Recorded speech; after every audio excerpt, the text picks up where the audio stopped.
Coaching Soccer Weekly, episode 383. Homecoming in Kansas. Revisiting an old friend. Entertaining, educational, and inspiring soccer content to help make you a more effective coach, player, or soccer parent. Hello and welcome back to Coaching Soccer Weekly, presented by World Class Coaching. My name is Sega Rabinovich, and this is the podcast devoted to bringing you cutting-edge methods, techniques, and tactics for coaching soccer. It doesn't matter if you're an experienced coach who has been training teams for many years, or if you're new to coaching and working with a team for the very first time. There's something we can all do to take our coaching to the next level. Welcome back to the show.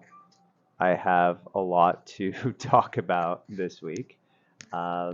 This weekend we didn't have any games. It was my third weekend off. And reflecting upon this weekend, I had a realization that I am a very weird person.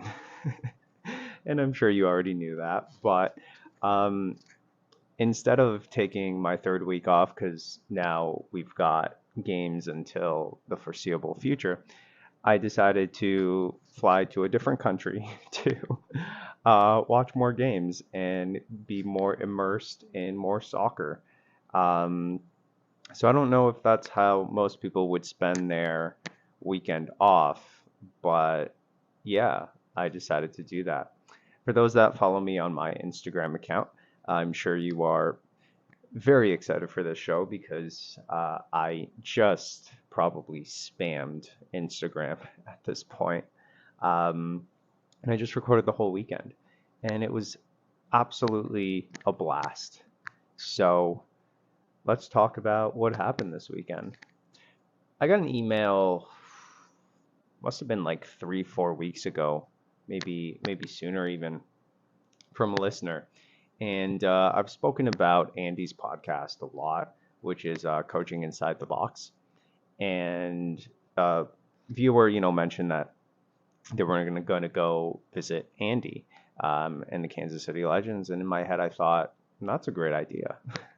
Why don't I go and do that? So within 3 days, I had booked my flight and spoken to Andy and decided that, hey, you know what?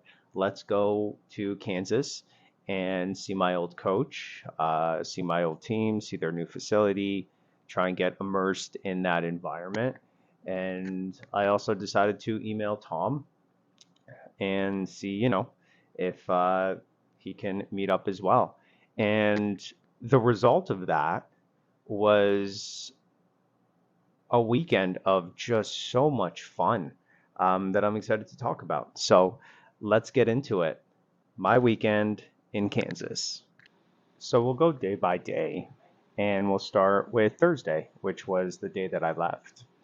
Before we start, I do want to talk about something that I spoke about before. The only reason I could just get up and leave was because of the points that I had on the credit cards. The world of credit card points has completely changed my life. And it paid for this trip. And I'm also going on a trip in Florida. And if that's something that you're interested in, I urge you to look on Google. It's called Prince of Travel. He's got a YouTube page. He goes into a lot of detail about credit card points and just different things like that that can really get you started in that world. For me, I went first class. I got upgrades when I rented a car. When I went to the hotels, I got upgraded as well. And I'm not saying that to, show off or anything, but I want you to understand that if you travel, this could be a really great way to make traveling a lot more fun. I used to really not like going on planes, but now, I'm excited for it. I actually do research, try and figure out which plane I'm going to fly, what the meals are, which lounges I can go to at the different airports that I'm at. It's a whole different world. So look into that if that's something you're interested in. I'll tell you the credit cards that I use are American Express and Visa, but whatever country you're in, there are definitely options that can get you something that can allow you to travel really, really nicely and in luxury, which is how I found my trip to be. So, from an accommodations point of view, comfort, the trip all across was fantastic. But now let's get to the soccer part of it. So Thursday came and I landed, and right away from the airport, I got my rental and went to the Kansas City Legends facility. For those that don't know, I used to play for the Kansas City Legends, and for those that don't listen to Andy's podcast, they're famous for really focusing on 1v1s and really focusing on deceptive dribbling. It's an environment that's very focused on individual player development and the ability for players to reach their full potential. And they do that through the way that they set up their facilities. Their facilities are a bunch of small fields where they're really able to maximize player touch, and they're also able to maximize the ability for the ball to stay in play the whole time. So I went in and spoke to Andy, who's my old coach and uh, kind of the owner of the facility. And as soon as I got in there, I ran into Philippe, who, if you listen to their podcast, you would know him. Spoke to Philippe just for a little bit, just kind of said hi and, big fan and all that stuff. And then we went into the facility, and Andy and I spoke for a very long time, which was really great. There were a lot of different ideas. I was able to talk to a lot of different coaches and get some cool ideas about ways to change the way that we do our warm up. And we've started to implement that, and I'm going to hold off to talk about it because we're still kind of fine tuning it to make it align with the way that we do things. But a really great experience to go into a completely different atmosphere and just watch. I spoke about this forever ago where I went to a conference and coaches were very critical about the session that they saw. And for me, they were critical because the person who ran it, who was the Bayern Munich head coach of the U15 team, he would stop the session every 10, 15 seconds and make a point. They were very hard on him. And when they asked me what I thought it was fantastic. And it really brought the idea that we're not even close to Bayern Munich and their level of play. When you go into these environments, the attitude that you come in with is the most important thing. And the attitude that you should be going into any environment is, I want to learn. I'm not there to criticize. I'm not there. I'm there as a guest, and I'm just there to learn. And that's one of the big mistakes I think coaches make when they go into coaching courses. Look, I've spoken at length about, how I feel about the Canadian coaching courses, but whenever I'm in it, my attitude is positive. I'm there to learn from other people. I'm there to be very engaged, and that's how you have to go in. And that's the attitude that I went in. And I think because I went in with that attitude of I'm here for one day, right? Because they train from Monday to Thursday. So I got there on Thursday. I was there for one day and I wanted to get everything that I could. I spoke to so many different coaches of different age groups and different players, and that was really what it was about: going in, talking, learning, getting a little bit from this coach, a little bit from that coach, and a little bit from everyone, just to kind of get everything that I wanted out of it. With that being said, Thursday was absolutely fantastic. I got home to the hotel. I stayed in downtown Kansas City, and then went to bed. And then it was Friday. Friday was a really good day. It was a really good day because kids are in school, so I got to wake up, take my time. I was so tired. I mean, just traveling all day Thursday, not resting and going straight to soccer. And I was there for about 4 to 5 hours. I was actually probably one of the last people to leave on Thursday, the facility. So that was fantastic. And I forgot to mention too, I ran into Andrew, who's another one of the hosts of the show as well, the coaching inside the box. And by the end of the night, I was mostly with him watching his sessions. And throughout the weekend, which I'll talk about, I was actually watching his players. He mentioned while I was there that he had games Fridays and Saturdays, so I could go and watch him. So sorry, back to Friday. So Friday, I was really excited because I got to kind of sleep in. I got to wake up. I got to find a really good breakfast place. As most of you know, I eat very healthy, so to find a breakfast place that kind of got me back the energy that I didn't have and ready for the day. Now, I made a huge mistake on Friday, and it was underestimating the heat in Kansas. It was very, very hot. So that was a really big thing that I learned and didn't make that mistake again. I wore like a cotton shirt and like dress shorts to the game, which looking back was just a terrible, terrible decision. Um, but yeah, I went and I watched the Kansas City Legends teams play, and then I got to meet up with Tom. And I was with Tom uh, kind of on the last game, so I was there till 9 p.m. and just watching soccer. And what was really interesting to me that I really liked was the way that Kansas sets up their games. So at the U9, they had offsides, they had three refs. And what I noticed about the refs were that they were all super young. We're talking like 12, 13 years old, 14 years old. And oh, and there are throw ins as well. Now, my U11s have trouble throwing in. My U11s have troubles with offsides.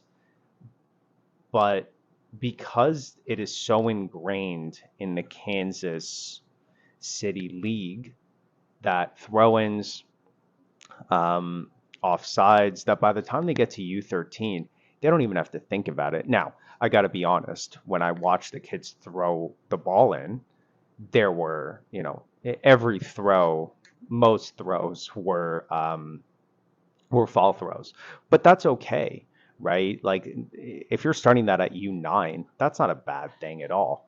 Because they'll get better and better, and they're getting a lot of repetitions in practice. So to me, that was really good. But what I was most impressed by was the reffing situation. In Canada, we struggle to have refs. Simple as that. In Toronto, that's kind of one of the big problems. But because they're starting with three refs at U9 for 12 and 13-year-old refs, right? So in the game that I watched, it was probably like a 14-year-old, maybe like a 13 and a 15-year-old that were refing.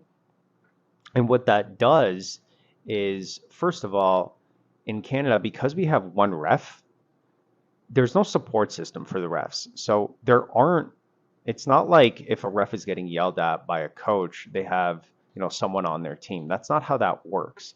The ref is by themselves and they're against everyone. They are. If a parent yells, if a coach yells, they don't have anyone to kind of have their back. But with three refs there, even though they're all young, you've got someone on your team, and that is a huge benefit. And that, I think, alone will keep a coach coming back because they know that they have support. And that's a really big deal.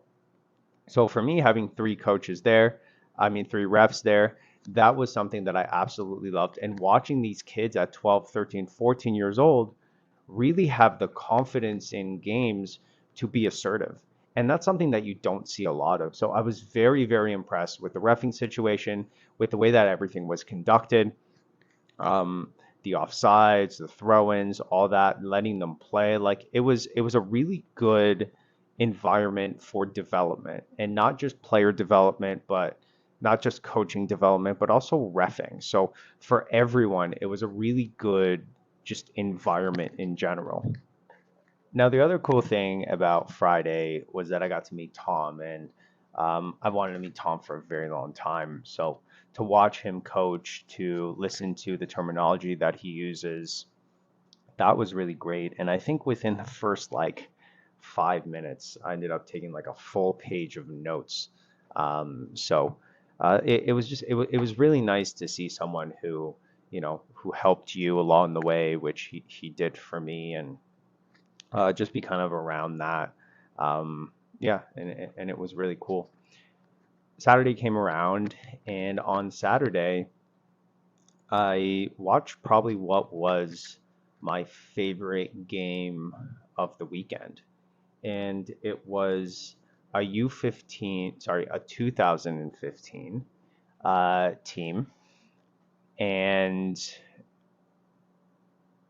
they got destroyed like 6, 7, 8, nothing, something like that. But the coaching, it was a Legends team, was really what I wanted to see, how much these kids are willing to do the moves and the 1v1s. And that's really what I went for, to see that. And it was my favorite game by far because these players just kept trying and trying, and they were doing really well, and they were beating players. And it was just absolutely amazing. It was a girls' team as well. So that was really cool to see. And I have to say, throughout the whole weekend, the girls that I saw play were at a very high level. And when I looked at the boys, I could see that it was about the same level that our players are at. But we don't have a girls' team personally. But from the games that I've seen from the girls' side, it's just not even close. Like they are so much more ahead. The girls are just fighting at every age group. Like they play tough, and it was really fun to watch. Especially Tom's teams. I ended up watching the same girls team twice, and they were really good. They played at a very high level, moved the ball really well, 1v1 really well, and it was just a pleasure to watch all around, and just kind of made me think we have a lot of catching up to do, especially in the young girls like 9 to 12 age group here in Canada. For me, I love these trips. This is my second trip that I've done. The first one was to Chelsea that I spoke about as well. But stuff like this is really stuff that I want to keep doing. Finding these different places I can go to, different cultures. And it's really difficult for me because I own the academy. So I'm kind of stuck just doing what I'm doing. And obviously, I have my coaches and we get input, but it's very difficult to detach yourself. So when I go to these places and I just come and observe, it's a really good learning experience to see what else is out there. And this was a fantastic trip, a fun trip. I got to meet great people, and I just have to say everyone was so nice and kind and welcoming. So overall, just an incredible experience to go. Thanks for listening to another episode of Coaching Soccer Weekly. I'm really ready to get back into things, and boy, do I have a long weekend coming up. We have two games, one with our 2013 team and one with our 2012 team. Everyone's going to be playing up. It's the summer. We don't have enough players, so we have even some 2015s and 14s playing up. Some 2013s are playing up, so everyone's going to be playing up. Then we also have a tournament. This is going to be a really tough tournament. We're playing some really good teams, and again, it's our 2011, 2010 team, mostly 2011 players. So, do I think we'll win? Probably not. It'll be a really good development opportunity for the 2011s. We have a new player coming in, so just getting him ready for the season that's coming up for indoor, which is less than 2 months away at this point. So I'm really excited for this weekend.